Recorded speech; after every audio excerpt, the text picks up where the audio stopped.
इसका जीभ कट जाना चाहिए था। बोलने के पहले इसका जीभ कट जाना चाहिए था। और मैं तो ये कहूंगा कि ऐसे लोग का जीभ काट देना चाहिए। इसे जेल इतने दिनों के लिए होना चाहिए कि इसको देख करके कोई दूसरा ये सोचे भी नहीं कि किसी भी बहन बेटी का कोई रेट लगाए। क्या अपनी बहन बेटी का रेट लगाएगा? ये तोड़िए, तोड़ना था तो, लेकिन आपको उससे पहले उनका पुनर्वास करना चाहिए था।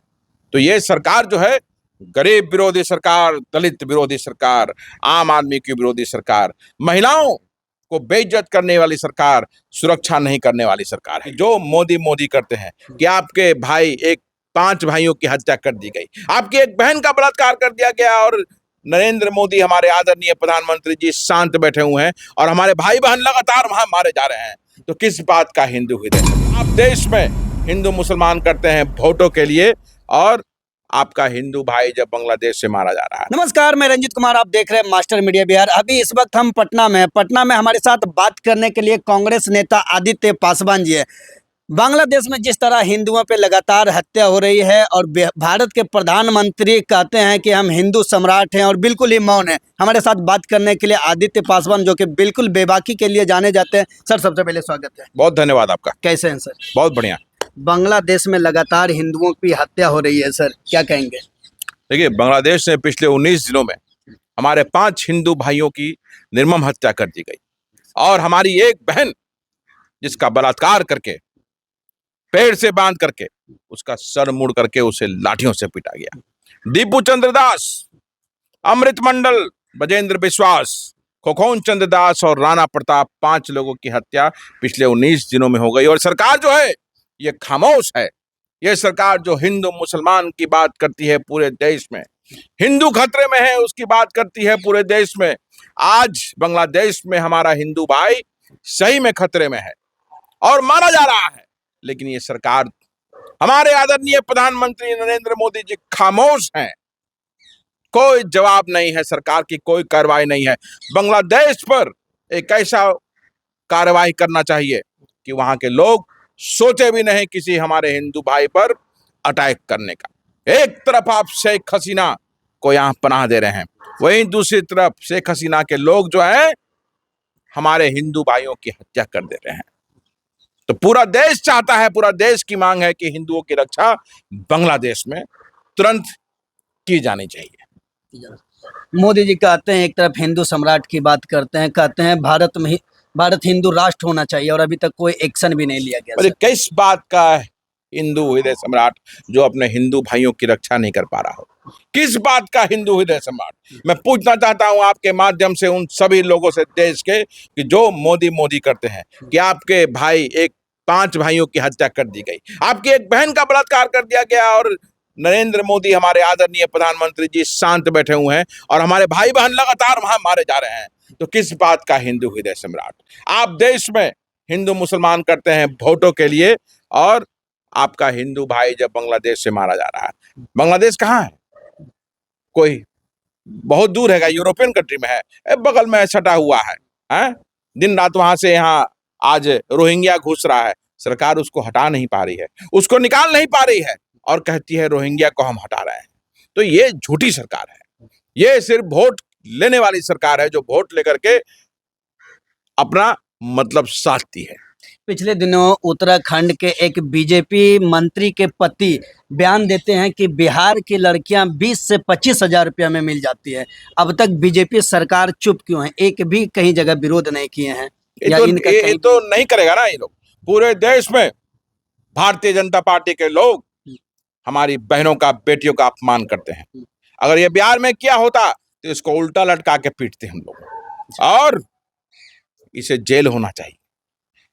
इसे जेल इतने दिनों के लिए होना चाहिए कि इसको देख करके कोई दूसरा ये सोचे भी नहीं कि किसी भी बहन बेटी का कोई रेट लगाए। क्या अपनी बहन बेटी का रेट लगाएगा ये? क्या अपनी बहन बेटी का रेट लगाता है ये? तो कैसे ही इसने किया? इसका जीभ कट जाना चाहिए था। बोलने के पहले इसका जीभ कट जाना चाहिए था, और मैं तो ये कहूंगा कि ऐसे लोग का जीभ काट देना चाहिए। कहते हैं नीतीश कुमार महिला और बेटियों के लिए काम कर रहे हैं, लेकिन नीतीश कुमार का अब तक एक भी बयान नहीं आया इस पर, ना तो एक भी एक्शन भी नहीं आया। यही है, आपके सामने है। आदरणीय मुख्यमंत्री जी हमारे कहते हैं बेटी बचाओ बेटियों के लिए सारे सुविधा देने की बात करते हैं, और आज जब बेटियों का, बिहार की बच्चियों का रेट लगाया जा रहा है, हमारी बहनों का रेट लगाया जा रहा है, तो नीतीश मस्त। यही है बस कि नीतीश कुमार मस्त, बिहार की बेटियां पस्त। जहां सम्राट चौधरी कहते हैं अपराधी गुंडा माफियों पे 24 घंटा में एक्शन लिया जाएगा, अब सम्राट चौधरी का भी एक भी कुछ बयान नहीं आया।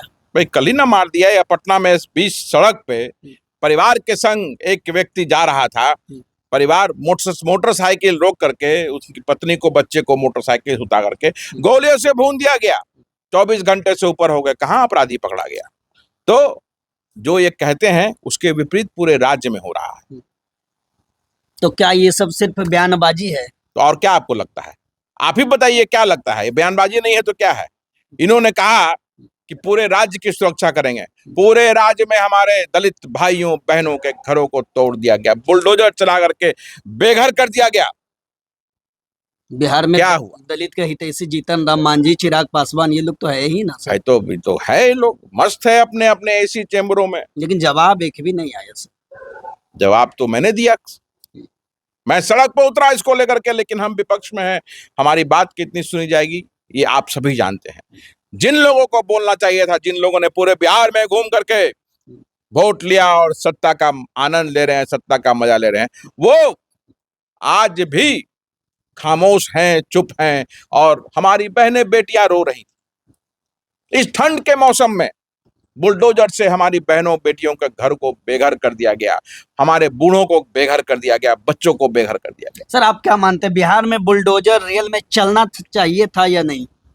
क्यों चलना चाहिए बुलडोजर, आप मुझे बताइए। सरकार विकास कर रही है, डेवलपमेंट चाह रही है। तो ये किस तरह का विकास है कि आप दलितों को, गरीबों को घर से बेघर कर रहे हैं? ये विकास है तो ऐसा विकास नहीं चाहिए। अतिक्रमण के नाम पर, अतिक्रमण के नाम पे आप घरों को तोड़ रहे हैं। अरे भैया, किस बात का विकास? अतिक्रमण के नाम पे आप घरों को तोड़ दीजिएगा। अगर वो माना एक सेकंड के लिए कि अतिक्रमित था, तो आप उसको पहले पुनर्वास तो कीजिए। 40 साल से जो लोग रह रहे हैं, उसको इंदिरा आवास योजना वहां कैसे पहुंचा, बिजली का कनेक्शन कैसे पहुंचा, पीसीसी सड़क कैसे पहुंचा? जब वो सब पहुंच गया, तब उस पर अतिक्रमण की आरोप लगा के आप घर तोड़ रहे हैं। आप तोड़िए, तोड़ना था तो, लेकिन आपको उससे पहले उनका पुनर्वास करना चाहिए था।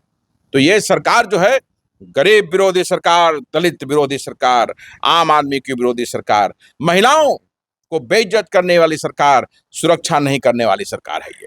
सर आखिरी सवाल, जिस तरीके से इस बार 2025 में कांग्रेस कहे या तो महागठबंधन की बुरी हार हुई है, क्या लगता है आगे कांग्रेस अच्छी बैकअप कर पाएगी, सत्ता में आ पाएगी बिहार में या देश में? बिल्कुल, पूरे देश में आज तक कांग्रेस किसने किया काम? कांग्रेस करीब 43-44 वर्षों तक सत्ता में रही।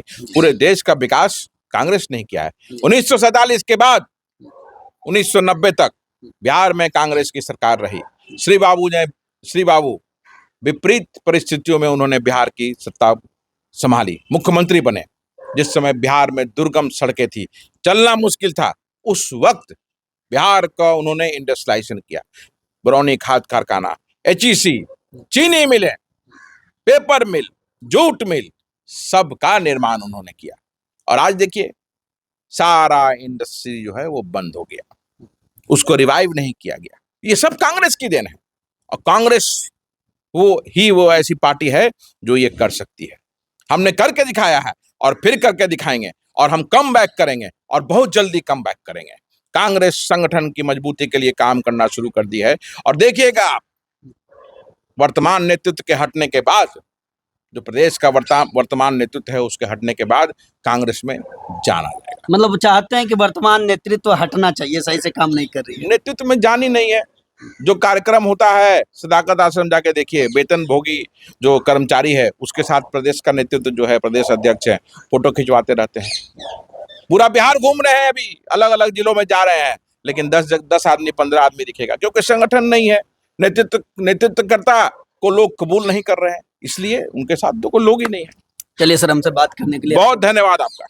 तो देखिए, ये थे कांग्रेस नेता आदित्य पासवान जी है, जो कि कोई भी टॉपिक पे बड़े ही बेबाकूफी से अपने बात रखते हैं। बाकी आप क्या कुछ कहेंगे, आप अपनी प्रतिक्रिया हमारे कमेंट बॉक्स में दें। तब तक के लिए नमस्कार, धन्यवाद।